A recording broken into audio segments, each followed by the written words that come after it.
In this video, Marine Silver Star recipient William Whorton, who was both a Marine Corps enlisted soldier and an officer, and who did 2 combat tours in Vietnam, tells us the event in Vietnam that triggered his PTSD, or post-traumatic stress disorder, the effects of his PTSD, and how he overcame it through the BHAGAVAD GITA, and what is the BHAGAVAD GITA, and how is it relevant. Hello, I'm William S. Whorton, and this is a continuation of the Vietnam Insane Asylum series. Today, I'm going to talk about post-traumatic stress disorder because a lot of my friends out there seem to be very, very interested in how this affected me, and also it affected other people. Many other people have talked to me in their comments when we've communicated together about their experiences in Iraq and Afghanistan and Vietnam and in other wars and just other experiences. So I think it'll be a healthy thing for me to talk to you about how I dealt with post-traumatic stress disorder. Now, one of the things that I want to talk to my friends about out there is this. Usually we think about post-traumatic stress disorder and we have all kinds of negative connotations to it. Very negative. But one of the things I'd like to bring out to all my friends out there is, what if post-traumatic stress disorder is actually a very positive thing on our journey in life? In other words, it gives us an opportunity to grow in a completely new and different and a much better direction than when we started our life. So what if in our journey of life, what if post-traumatic stress disorder is something that turns out to be a quite positive thing? It's negative in itself, but it can point to a better life for us once we deal with the problem and once we resolve it. So this is going to be about a journey as I go into war, engage in war, get sick from war, go into a state of spiritual and mental disintegration because of war, and then leave war, leave the military, go into philosophy and religion, and then back out again. So this is going to be that kind of a journey. Now, I want to start my journey with you all by saying, first of all, war is a religious experience. At least it was for me. It's a religious experience, and I engaged in war at the level of a transcendental experience. It was a moral experience, and it was worldly, a very much of a pragmatic experience for me also. So I engaged in war at all these levels, the transcendental, the moral, and the worldly. So let's start by, what do I mean by transcendental? Well, first of all, I mean that it's going to be touch my relationship with the universe. The universe, of course, cannot be named in words. It's an experience of how you connect, or how I connect with the invisible, where I came from. In other words, before I became me, I was formless, intangible. Then I was born, I became myself. And then when I decay, disintegrate, and die, I will go back into that which gave rise to me. So this is what I want to talk about, is what is my relationship with I will call that, in no name, no words. There's no words for it, but it's my relationship with that. So I want to tell my friends about how I first engaged with that. Well, when I was in combat, one evening toward sunset, this was kind of This was early in my tour as platoon commander. I'd seen some combat. I'd seen some people killed. I'd seen some combat, but I wasn't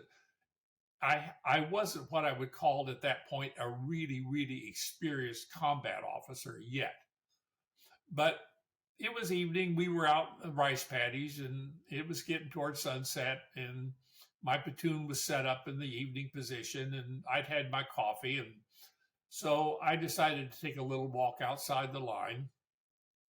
And then I walked outside the lines for a little bit, and then all of a sudden I smelled something really, really horrible. And there's only one kind of smell that's as horrible as that, and that's a dead human being. So I thought, well, I better go check it out. Is it a Marine?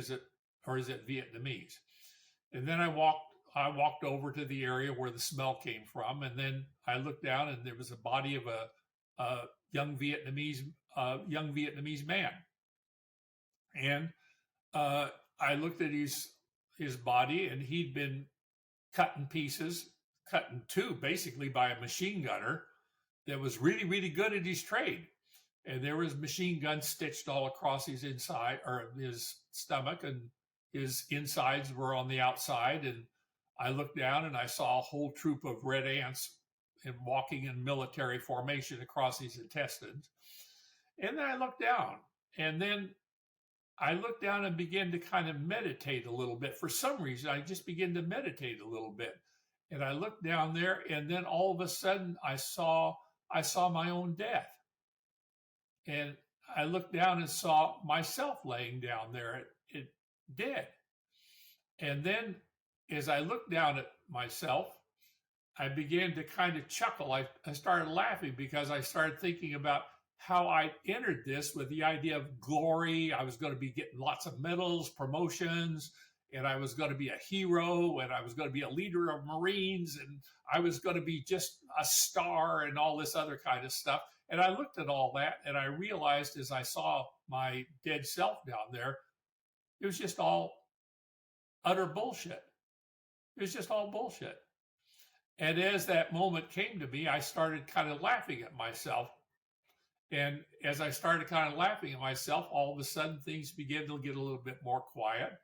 And I went into a kind of a meditative state, and I kept going deeper and deeper. And there was no attachment to anything. There was no attachment to feeling. There was no attachment to emotion, no attachment to thinking. There was nothing. And I kept going deeper into this kind of sense of nothing. And it was so calm, and it was so peaceful, and it was so tranquil. It was just serene. And then I stayed there for a little while, and then all of a sudden, my radio man called me, Lieutenant. And I woke up, and I went back from a world of unity where I was at one with this kind of sense of nothingness. I went from this state of oneness to back to the world of duality, back to the world of where there's me and there's others. There's me and there's my radioman. There's me and my Marines. There's me in the world. There's me in fighting. There's all this other kind of stuff.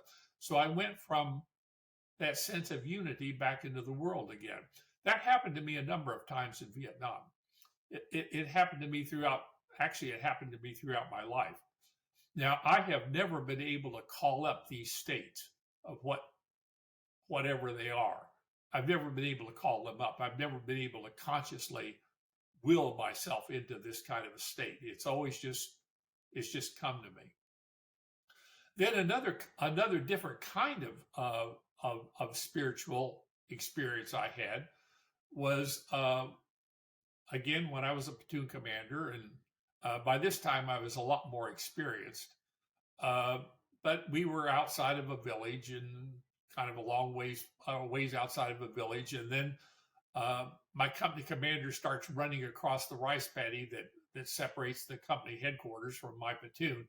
And he starts yelling at me, and I'm hearing one hell of a firefight going on down south of me. I mean, just one hell of a firefight going on.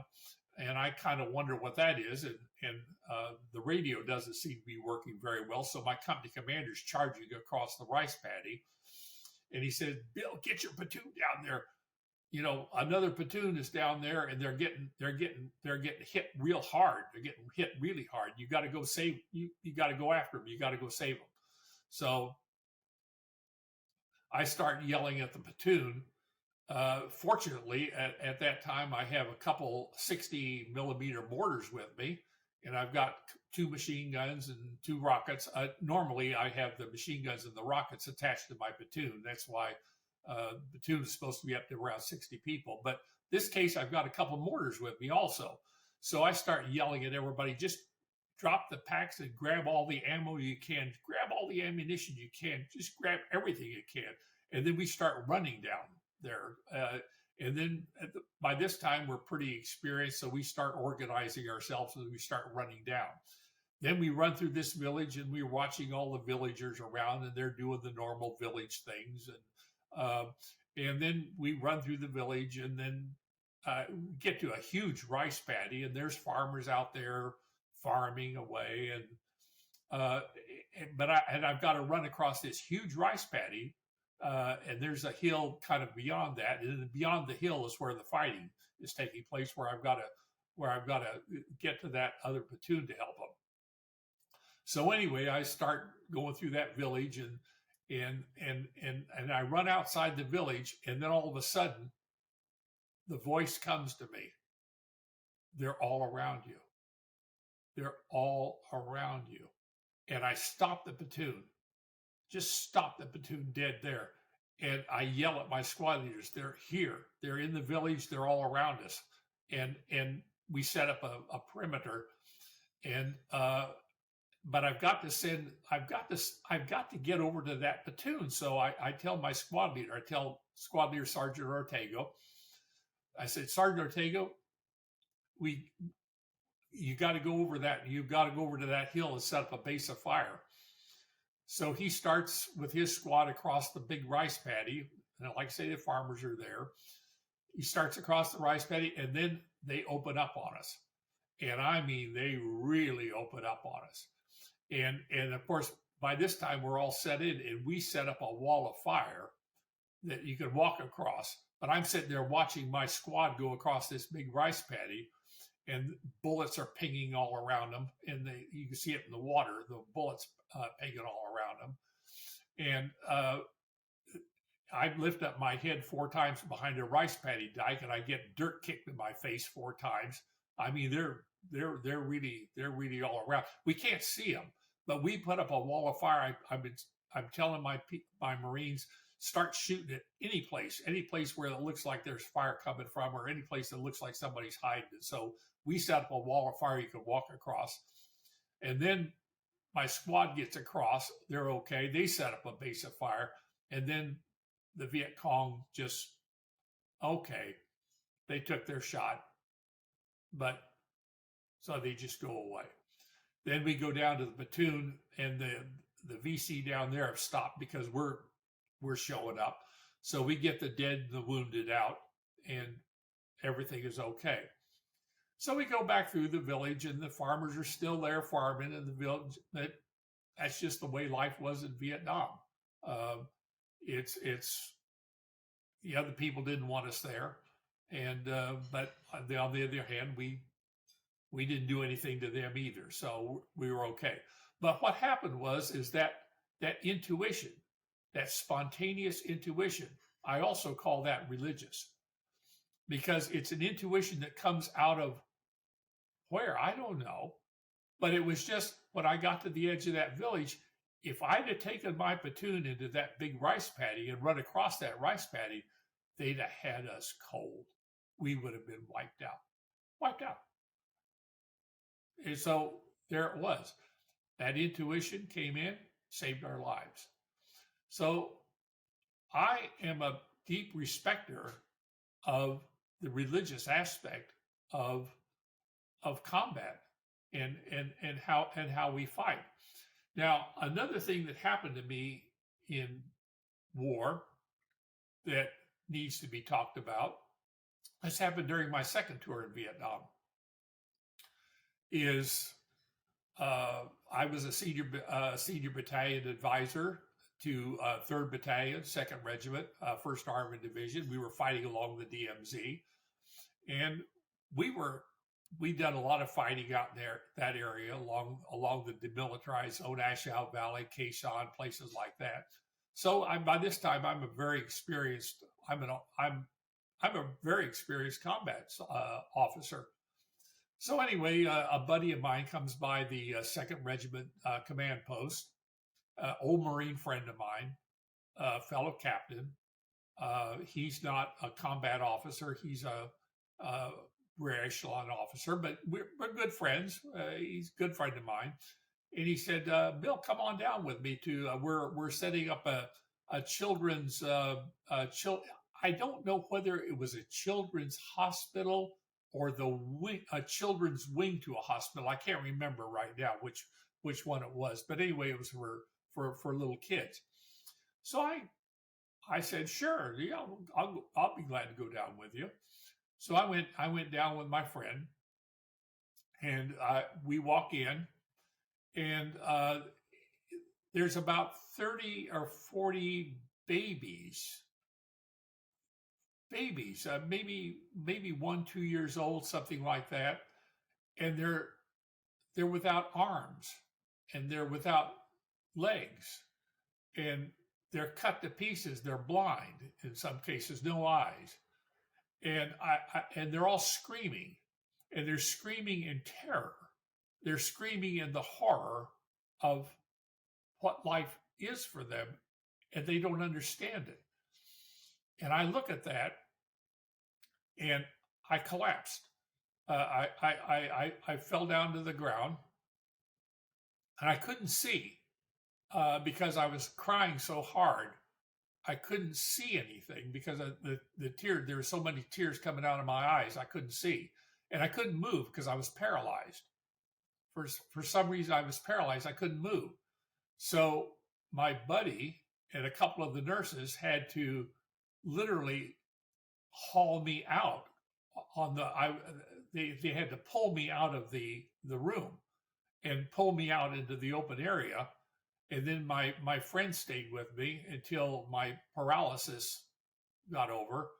And then he said, are you okay? And I said, I'm okay. But of course, I wasn't okay. I was deeply scarred by that because I could feel the evil.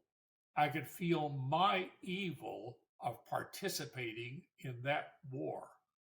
That was my evil, because I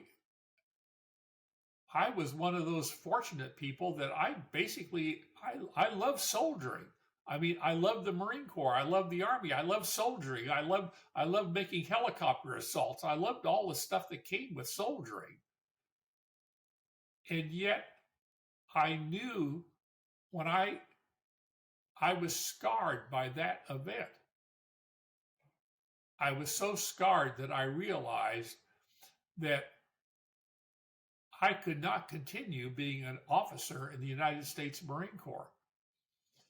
I didn't have it in me to be an officer in the Marine Corps anymore because I became very attached to the immorality of the war that I was fighting. In previous videos, I've got 7 videos out already. And one of the themes of those videos, especially regarding the time that I was platoon commander, senior battalion advisor, and also the one I did especially on fighting in the villages, and also on the North Vietnamese and the Viet Cong, the liberation, how the enemy fought, for their country. I had been scarred by the mendacity that had permeated all those previous videos that I talked about. In all those videos, I referred to the mendacity that came down from the higher headquarters, the lies that we were told. We're winning the war, winning the war. The people will love you. The people will always love you, and victory, victory, victory. That happened until 1968. Now, after 1968, nobody talked about victory anymore, but it was all about Vietnamization. And of course, I knew what Vietnamization was. Vietnamization was, we're getting out of here. We're leaving this place. But I was still fighting. And then I realized that I was part of something. The war was over and it was lost, but we were still going to be sacrificing ourselves and all of the civilians to continue the war that was already lost.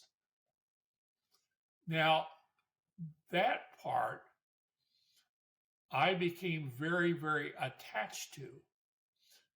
That part caused me to go into a state of spiritual, religious, and moral disintegration. And that caused me my post-traumatic stress disorder. That is the source of my post-traumatic stress disorder. I couldn't handle the reality of being part of that and continuing to be part of that. And I knew that if I stayed on active duty, that I was going to go into a state of self-destruction. Now, self-destruction for post-traumatic stress disorder could take, as we know, as a lot of you out there, as a lot of my friends out there know that are veterans of Iraq and Afghanistan and other wars, can take many, many different forms. I mean, anger issues. People can commit suicide. I myself went to a point at one time where I thought I was going to kill myself. I did contemplate suicide. I thought about it on a number of occasions. And then I knew that the self-destruction probably for me would come in a form of anger. And if I kept in my military profession, the anger would come out against senior leadership and I would self-destruct. And one of the things that I was very, very fearful of, my friends, is I was very, very fearful. I was scared to death of self-destruction. That was the part that really got me, because I had seen so many Marines in my military career self-destruct through alcoholism, through anger, bad marriages. There's a million different ways to self-destruct, and I'd seen so many of my the people I served with in the Marine Corps do it. And I did not want to live my life doing that. I did not want to live my life self-destructing, because to me that was just stupid. That was just stupid. But on the other hand, what to do? Because I realized at that time, I want my friends out there to know, this is late 1968. We didn't have the term post-traumatic stress disorder at that time. We didn't have that term. We had terms like shock, battle fatigue, things like that, but we didn't have any concept of post-traumatic stress disorder. We didn't have any feeling, we didn't have an understanding of that at all.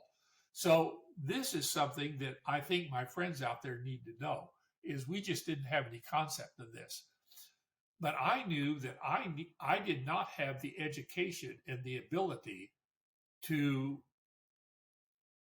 give myself therapy or to save myself. I didn't have enough education for that. So I opened up the book that I always carried with me during my first and second tours of Vietnam, was Marcus Aurelius' Meditations. So I thought, okay, philosophy. Philosophy is where I'm going to go. So I put in my resignation, and I was a regular officer. And I had 10 years of active duty as an infantryman. I had 10 years in the Marine Corps at this time. I joined in 1959, and here it is, 1969. And I'm a captain. I've just been awarded the Silver Star and Purple Heart, and I'm going to be awarded, I still hadn't received it yet, I'm going to be awarded the Bronze Star for Meritorious Service in combat. So I did great, during the wartime service, I'm one of the very few people that was awarded the Silver Star. I think there were about 400,000 Marines that served in Vietnam, and I think out of that, 2,538 were awarded the Silver Star. So I'm a member of a very, very, very small community. So it was on the tangible side of things, man, I was a great success.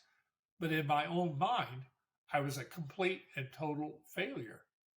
And I knew that I needed help. I really, really needed help, and I didn't have the education to handle it. So I put in my resignation for the Marine Corps. But when I signed out for the Marine Corps, I specified in my letter of resignation, I want to stay in the Marine Corps Reserve, and I do want to finish my tour of duty in Vietnam because I'm going to continue to fight. I'm going to continue to fight because it is my duty to fight, and I will fight no matter how I feel. I will fight. I'm not going to leave my comrades. I'm going to continue, and I wanted to finish out my tour. So I specified that in my letter of resignation. I'm going to finish my tour. I'm going to join the Marine Corps Reserve once I leave the Marine Corps because I want to return. I always had the idea that I was going to come back because I'm a professional soldier and I love soldiering. Right now, I'm sick and I need help. So I went to university, and I fell in love with philosophy. I found seven great teachers who knew that I was never ever going to be a professor of philosophy. I was not going to be a teacher of philosophy. I was there because I had a problem and I needed help with my problem. So they put me through a boot camp. I chose seven teachers that were really, really great teachers. And they put me through a philosophical boot camp that lasted for 6 years. And then at the end of that 6 years, they said, okay, it's time for you to return. Now, during that 6 years, I fell in love with the Bhagavad Gita. That's this book right here. And I fell in love with the Bhagavad Gita because it's a very, very interesting philosophy, Indian philosophy. Now, I think what I need to do right now, since I'm talking about the Bhagavad Gita, is I need to give a little bit more background of what the Bhagavad Gita really is. This is what I really need to do. Now, the Bhagavad Gita is actually part of an Indian epic poem, one of the greatest of all the Indian epic poems. Here it is right here. These two books are actually 100,000 verses long. It's an epic poem. The Bhagavad Gita, this book, is exactly 700 verses long. 700 verses out of 100,000 verses. Okay? However, the Mahabharata is a very, very interesting Indian epic poem. It has to do, it's story after story after story of gods, goddesses, people, all kinds of emotional situations. It has to do with religion. It has to do with war. There's war, religion, there's life of the people, it's power, it's all about war, fighting, politics, and this all takes place around about 500 years before Christ. So the Mahabharata is, we don't really know exactly when the Mahabharata was actually formed. It was formed somewhere between the 5th and 3rd centuries before Christ. A lot of storytellers came together, a lot of travelers came together, the storytellers, the seers, the religious people, all came together and they put the stories together, and we don't exactly know how it had transpired that way. But out of that came the Mahabharata. And out of that, the Bhagavad Gita is one small, very small chapter in that Indian epic poem. Now, the Mahabharata, because it's an Indian epic poem, is known by hundreds and hundreds of millions of people. The Bhagavad Gita is actually a Bible. It has come to be a Bible for hundreds of millions of people throughout Southeast Asia. Now, it's not only Southeast Asia, but it has also become worldwide. It's also the secondary Bible for many different Christians, Muslims, all over the world. It has to do with yoga, anything to do with yoga, meditation, wellness, health issues, cognitive psychologies. A lot of this stuff in modern times comes out of the Bhagavad Gita, or Indian thinking, Indian philosophy, or Buddhist thinking, Buddhist philosophies. Okay, so in the Bhagavad Gita, the Bhagavad Gita is about war. It starts off in the first chapter with despair. The hero, Prince Arjuna, it's a dialogue. The Bhagavad Gita is a dialogue between Prince Arjuna, who is the commander-in-chief of one of the armies that is fighting on a battlefield, and Lord Krishna.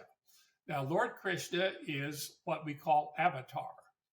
An avatar is an incarnation of God. Just put it simply like that. The avatar is the form of the formless supreme God of the universe. Okay? So that's the idea. Now, Lord Krishna in this particular dialogue is acting as the charioteer for Prince Arjuna. But Prince Arjuna has gone to the center of the battlefield. He's looked out at the opposing army. He sees a lot of his kinsmen. He sees a lot of his friends. He sees family. He sees his teachers. And I can't do this. He falls in a state of what we would call post-traumatic stress disorder. He falls into a state of absolute and total despair. And he falls down into the chariot. Like I fell down in the hospital. He falls down in his chariot. He can't move. He can't lift his bow. And he doesn't want to fight. So then Lord Krishna tells him, you must fight because it is your duty. And then for the next 18 chapters, Lord Krishna teaches Prince Arjuna his duty. There is an examination of the physical body because all this takes place on what is called the battlefield of life. What is the battlefield of life? The battlefield of life is this. We humans are born.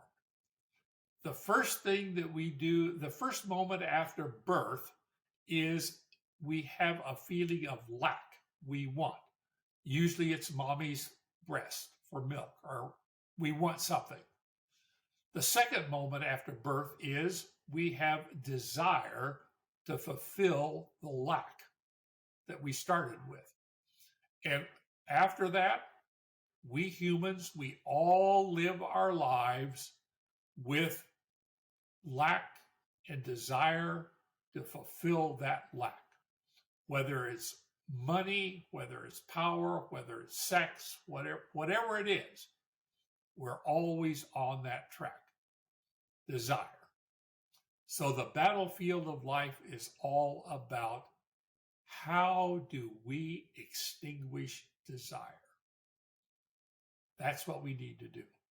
So all throughout the Bhagavad Gita is learning how to become non-attached to everything that we are attached to.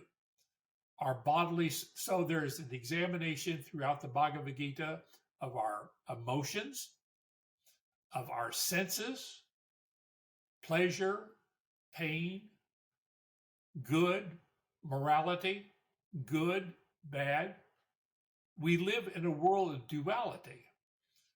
And the idea is, throughout the Bhagavad Gita, we must lose all duality and become one with the one that we really are. We are the universe. We are part of the universe. There is no I. We are the universe. There is unity.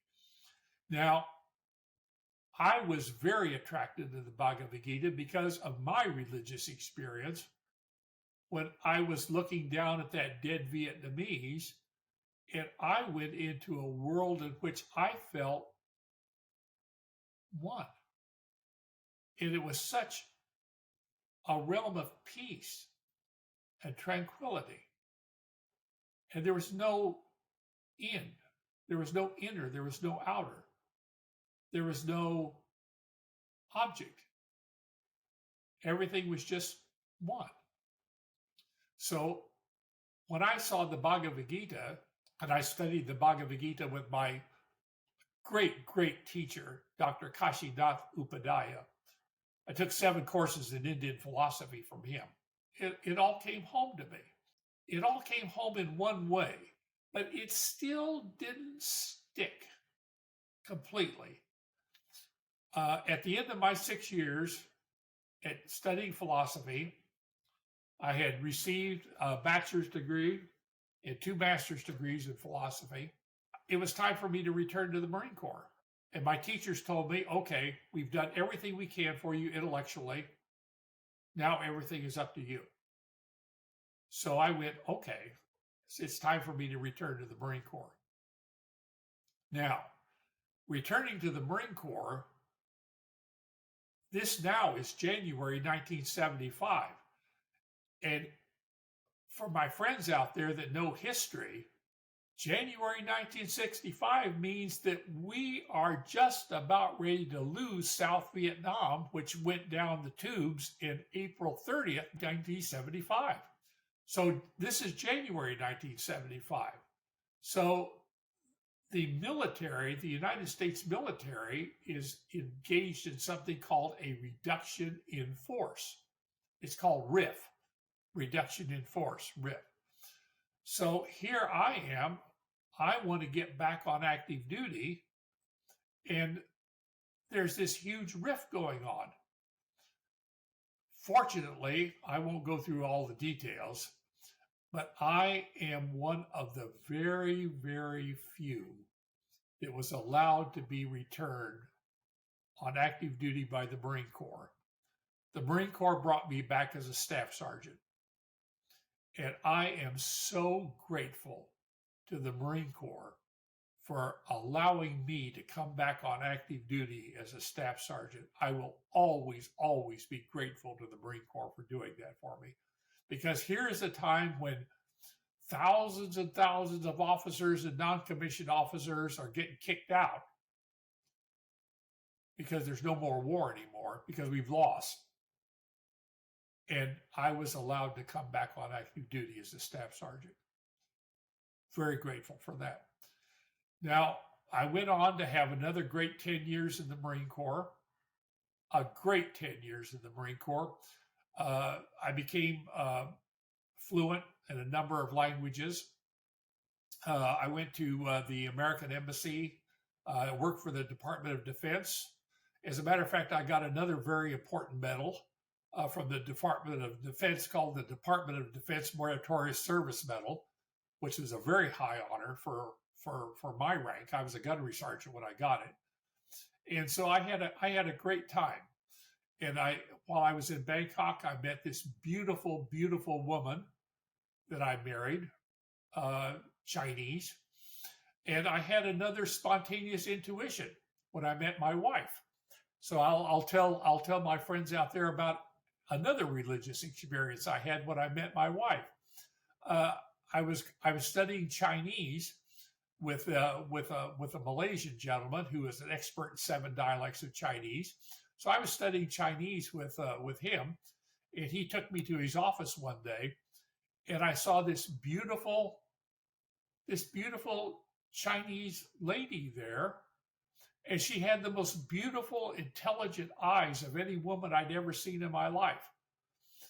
And then all of a sudden it came to me, I'm going to marry her. I didn't even know her name. We hadn't even been introduced. I just took one look at her and I said, this is the woman I'm 35 years old, never been married, never wanted to be married. I was having one heck of a good time in the nightlife of Bangkok at that time. I mean, I was having a hell of a good time with the nightlife going on there. I didn't want to get married. Getting married was the last thing I wanted to do. And I'm 35 years old, and I saw this lady. I'm going to marry her. She's the woman I'm going to marry. Now, this was a big shock to my wife. It's now 45 years later, and I thank God every day. I tell my wife every day, thank you for marrying me. This is what I tell my wife every day. But anyway, at the time, it was a big shock to me. It was also a big shock to her because the third time we met, I told her that we were going to get married, and she was enraged. But finally, after 3 years of learning her dialect of Chinese, which is Teochew Chinese, she finally agreed to marry me. So we agreed. So we got married. To this day, I'm not even sure the day that we got married. I'm not sure that my wife really liked me. But I know one thing. I know she respected me, which for Chinese is a lot more important than this love stuff. They're not very big into that. Anyway, life went on, but I still hadn't got to the point where I was going to translate the Gita yet. So I went to university after I retired. I went to Chulalongkorn University, and I started tutoring students in ancient Greek, classical Greek, and Latin.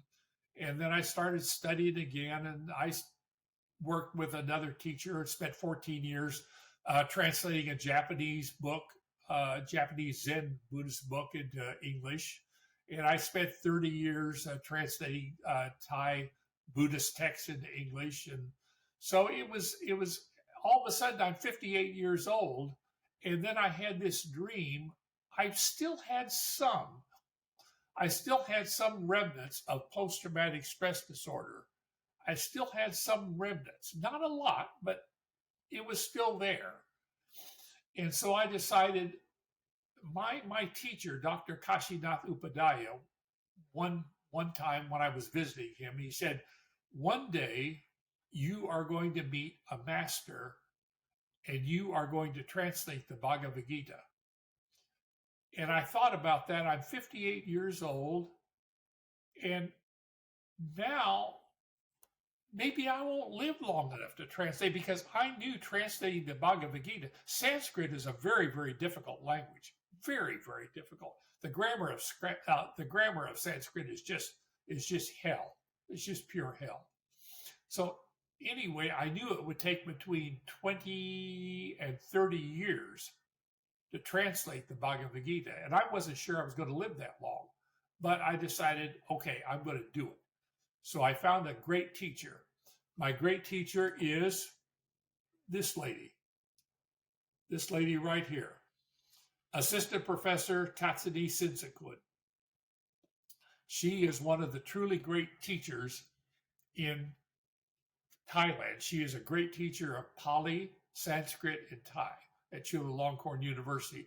She's recognized as one of the great teachers here in Thailand. So I went to her. She was at my university, Chulalongkorn University. So I did the traditional Asian thing. I went to her and asked her for her permission to become her disciple. To become her disciple, she would be my master, and I would be disciple for translating the Bhagavad Gita. And to make sure there was no misunderstanding, I gave her my full background in infantry combat, because I didn't want there to be any misunderstanding about where I'd come from. And she listened very carefully to all the horrible things I'd done in war. And of course, she's a very gentle, very, very gentle scholar. But she just said, not a problem. So, but she did tell me, she said, look, she said, my way is not an easy way. And she proved it because we spent 24 years translating this book. 24 years. The first 3 years, we didn't even open the book. We didn't even open the Bhagavad Gita because the first 3 years is Ajahn Tassanee was telling me, this is a sacred book. It is not for illiterate students. Illiterate students are not going to degrade and desecrate this work. So I spent 3 years vocabulary and grammar exercises only until my teacher decided that I was fit and ready to start the translation. And then we worked together for 21 years after that. And then after that, we didn't have any idea that it was going to be published. We didn't even think about publication. But there was a scholar from Harvard, Dr. Leonard Nydorf, and he'd seen some of my translations from Japanese, and he said, do you have anything ready to go? And I said, well, we have this, we just finished translating the Bhagavad Gita, and he said, well, let me take a look at it. And then he decided, I want it. So he had it published. He has a publishing house, and so he published it. So there we go. One of the things that I want to report back to my friends out there is that at the end of the translation, actually before we got to the end, my post-traumatic stress disorder completely gone. There is no attachment left whatsoever to anything in Vietnam. What I did in Vietnam, I will own what I did in Vietnam. I will make absolutely no pretense of morality or anything else. But what I will say is this: I am not attached to any feeling whatsoever or any emotion whatsoever to that. I own it, but I am not attached to any part of it anymore. Because that is what this book is all about. Non-attachment. I want to close by saying to all my friends out there this: going to war and getting post-traumatic stress disorder doesn't mean that you have to be stuck with it. You don't have to be chained to this. You don't have to be fettered to it. This can be, if you choose to make it this way, you can make an entirely new road for yourself, and you can go into a totally different place. You don't have to go like I did down the same road I did, but you can go and make this an opening into a journey in a completely different direction. You don't have to stay in this state of anxiety, horror, or wherever you are in post-traumatic stress disorder. And with that, I will say goodbye. Whorton's book is available at several bookstore outlets, one being Amazon.com. Just look for the version with these authors and Whorton as translator. As always, thank you for watching, and check out Bill's other videos on this channel.